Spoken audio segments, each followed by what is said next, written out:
This is a spent sedum, and down here you can see the new growth already for next year.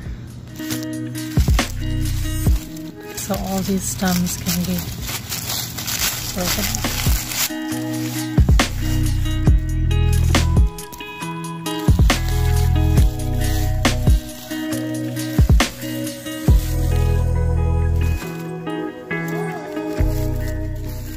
Because they're not going to grow again.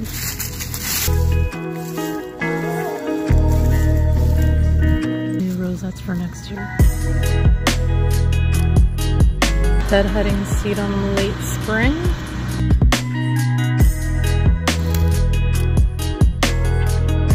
Done.